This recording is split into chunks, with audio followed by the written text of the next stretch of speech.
Assalamualaikum. Hope you are all well. So we are studying our first chapter which is plant system, in which we study the system of plants. और ये दो तरह के system थे जिसमें हमने discuss किया था रूट सिस्टम और शूट सिस्टम. रूट सिस्टम जो पार्ट था वो प्लांट का जो ग्राउंडेड पार्ट है उससे रूट सिस्टम हमने कहा था, और उसके अंदर डिफरेंट जो रूट के जो पार्ट हैं यानी जड़ों के जितने भी सिस्टम थे वो हमने डिस्कस किए थे. और जो ग्राउंड का अपर पार्ट है उसे हमने नाम दिया था शूट सिस्टम का, जिसमें आ जाते थे flower, fruit, leaves and stem etcetera. ये सारे जो पार्ट हैं वो शूट सिस्टम थे. और आगे हमने फर्दर रूट सिस्टम के पार्ट्स, तो रूट सिस्टम के पार्ट्स में हमने डिस्कस कर लिया था primary root, secondary root, root cap and root hair, जिसको हमने फिर फर्दर डायग्राम के थ्रू भी देखा था कि जो प्राइमरी रूट है वो ब्रांच ऑफ द रूट है जिसके ज़रिए बाकी जो डिफरेंट ब्रांचेस हैं वो इजीली फॉर्म होती हैं, और उन जो ब्रांचेस है डिफरेंट ब्रांचेस था उनको नाम दिया गया था सेकेंडरी रूट्स का. आगे जो ब्रांचेस का यानी रूट का जो टिप थी उसके अंदर भी डिफरेंट पार्ट्स पढ़े थे. रूट हेयर के बारे में पढ़ा था और रूट कैप के बारे में पढ़ा था.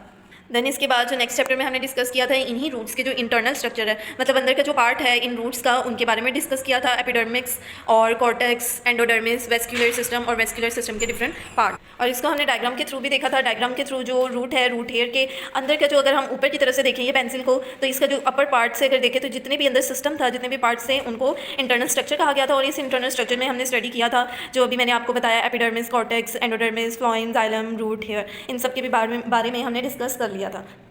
आज जो हमने डिस्कस करना है वो शूट सिस्टम के डिफरेंट पार्ट्स हैं, जिसमें आ जाएगा स्टेम, लीव्स, और फिर उसके बाद जो लीव के अंदर डिफरेंट सेल्स होंगे वो भी हम सारे डिस्कस करेंगे. Let's discuss about stems. तो स्टेम्स जो है प्लांट्स का एरियल पार्ट है. मतलब एरियल का मतलब हुआ कि जो ग्राउंड के अपर पार्ट में जितने भी स्ट्रक्चर हैं उन सबको एरियल पार्ट कहेंगे.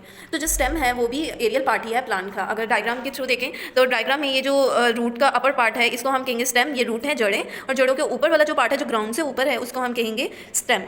अब इस स्टेम का जो फंक्शन है वो क्या है, ये स्टेम क्या करती है, एज एन स्पॉट की तरह एक्ट करती है. किन चीज़ों के लिए, फ्लावर के लिए, फ्रूट और डिफरेंट लीव्स के लिए ये एज एन स्पॉट एक्ट करती है. नेक्स्ट जो हमारा पार्ट है लीफ है शूट सिस्टम का.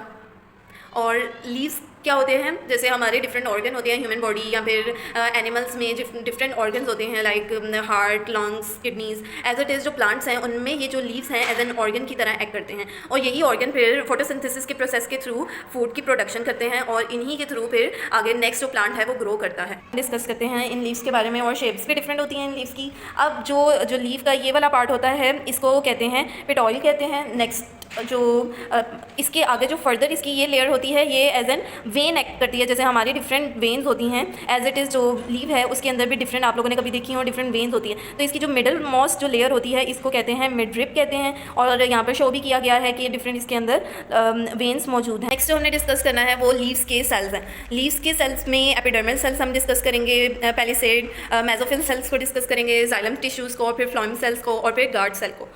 अब ये जो डिफरेंट सेल्स होते हैं ये मौजूद कहाँ पर होते हैं. अब अगर ये जो लीव्स है, लीव को अगर मैं किसी तरह तोड़ कर या किसी तरह कट करके अगर इसका ये जो लेयर है इस लेयर पर अगर स्टडी की जाए तो इस लेयर को कुछ इस तरह से हम देख सकेंगे, और इसके अंदर डिफरेंट जो सेल्स होते हैं, जो डिफरेंट पार्ट्स होते हैं, स्ट्रक्चर होते हैं, उन्हीं को ही हम डिस्कस करने लगे हैं.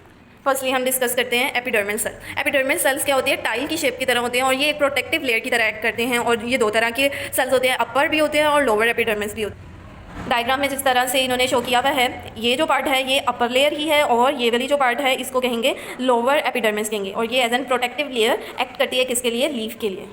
हमारे पास पेलिसेड मेसोफिल सेल्स हैं. इनकी इरेगुलर शेप्स होती हैं, और ये एक स्पॉन्जी सा मटेरियल होता है. स्पॉन्जी जैसे केक का स्पॉन्जी सा मटेरियल होता है, एज इट इज़ इनका भी स्पॉन्जी सा ही मटेरियल होता है. और डायग्राम में इन्होंने डिनोट भी किया है, ये ग्रीनिश जितने भी ये सारे स्ट्रक्चर्स हैं इनको कहेंगे मेसोफिल सेल्स. और ये मेसोफिल सेल्स क्या फंक्शन करते हैं, ये फूड प्रिपेयर करते हैं फोटोसिंथेसिस के थ्रू, और फिर नेक्स्ट लीव्स तक पहुँचाते हैं, और फिर लीव्स डिफरेंट जितने भी प्लांट्स के पार्ट्स होते हैं लाइक फ्रूट, स्टेम्स और रूट्स तक इनको क्या करते हैं, फिर ट्रांसपोर्ट करते हैं यही सेल्स. इन सेल्स के दरमियान में स्पेसेस भी मौजूद होती हैं. नेक्स्ट हमने डिस्कस करना है जाइलम टिश्यू. और जाइलम टिश्यूज़ के बारे में हम प्रीवियस लेक्चर में भी डिस्कस कर चुके हुए हैं, जिसमें हमने इंटरनल स्ट्रक्चर ऑफ रूट्स पढ़ा था. उसमें वेस्कुलर सिस्टम में दो ट्यूब्स डिस्कस की थी, जाइलम और फ्लोएम.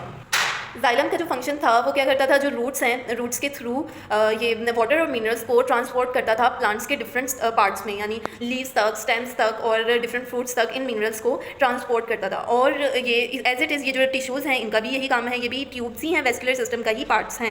डायग्राम में जैसे ये देखें तो ये वाला जो पार्ट है ये सारा वेस्कुलर सिस्टम है. इसमें ये जो अपर पार्ट है इसको हम कहेंगे तो हमने डिस्कस करना है सेल, वो फ्लोइंग सेल्स है। ये भी ट्यूब ही है, ट्यूबुलर इसकी शेप होती है, जो वेस्कुलर सिस्टम का एक पार्ट है।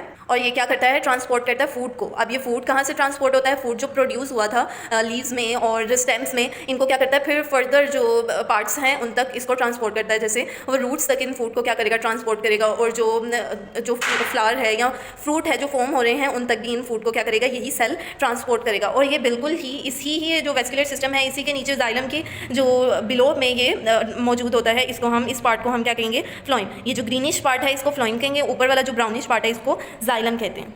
नेक्स्ट हमारे पास लास्ट सेल है जिसको हम गार्ड सेल कहेंगे। अब ये जो गार्ड सेल से पहले हम देखते हैं कि ये जो एपिडर्मिस है, लोअर एपिडर्मिस, इनके दरमियान में या इनके जो भी स्पेसिंग है, इनको स्पेसिंग को स्टोमेटा कहते हैं या फिर स्टोमेटल पोर्स भी कह सकते हैं। लोअर एपिडर्मिस के अराउंड ये पोर्स होते हैं। इन पोर्स के साथ ही बिल्कुल गार्ड सेल्स होते हैं। ये जो स्ट्रक्चर नज़र आ रहे हैं, ये लोअर एपिडर्मिस था। इन लोअर एपिडर्मिस के अंदर जो मौजूद होता है जितना भी मटेरियल, उनको हम कहते हैं गार्ड। और इन गार्ड सेल्स का फंक्शन क्या है, ये एक्सचेंज करते हैं कार्बन डाइऑक्साइड को और ऑक्सीजन को, और साथ साथ ये वाटर वेपर्स को भी डिफ्यूज़ आउट करते हैं, ट्रांसफ़र यहाँ करते हैं। तो यही सारे जो सेल्स हैं हमने डिस्कस किए हैं लीव में, यही डिस्कस करने थे जो हमने डिस्कस किए हैं, जिसमें हमने एपिडर्मिस के बारे में या एपिडर्मल सेल डिस्कस किए थे, lower epidermis and upper epidermis and lower epidermis. और फिर देन हमने मेसोफिल सेल्स के बारे में डिस्कस किया। फिर जो वेस्कुलर सिस्टम में जो दो ट्यूबुलर सिस्टम्स होते हैं यानी जाइलम और फ्लोइम, उसको हमने डिस्कस किया। और नेक्स्ट पे गार्ड सेल्स को डिस्कस किया है, जो कि लोअर एपिडर्मिस के अंदर जो सेल्स होते हैं इन्हें कहा जाता है। और इनका काम अभी मैंने बताया आप लोगों को कि ये क्या करते हैं, एक्सचेंज करते हैं कार्बन डाइऑक्साइड को और ऑक्सीजन को, जो कि फोटोसिंथेसिस के प्रोसेस में यूज़ होता है। और आप लोगों को पता है फोटोसिंथेसिस के प्रोसेस के ही थ्रू जो लीव्स हैं अपना वो फूड प्रोड्यूस करते हैं।